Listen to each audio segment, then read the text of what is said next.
How do you think Warren Buffett made 99% of his 137 billion net worth after his 50th birthday? It's because he understood that real money is made through compound interest. However, this can't happen if it's too easy to access your money, as it's just too tempting.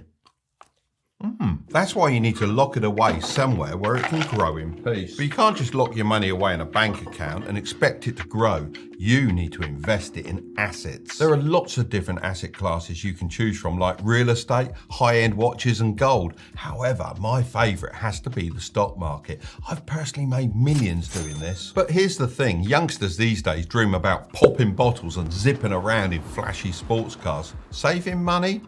Not so much, but take it from me, making $1 million once is nothing special. You're only a legend if you can do it again and again. So after you've pocketed your first million, the real game begins. Can you keep it? And more importantly, grow it into a fortune. The best thing you can do is get that money away from you and into investments as soon as possible. That's what I did when I was younger, and I made a rule: never to sell my long-term stocks. I'm now at the point where these investments make me around $17,000 a week in passive income, which means I can more than live off what my investments generate, and I never have to touch the money I work for. Once I invested my money, I never saw it as mine, and you know what? It lit a fire inside me that you wouldn't believe.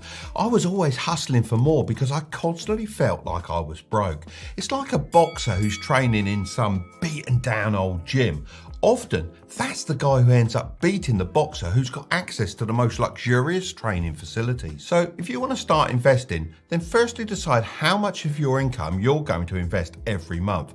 Don't make it an exact amount, but instead a percentage. As an example, if you invested $250 a month in a low-cost index fund and got an average annual return of 10%, then in 40 years you'd have over $1.5 million.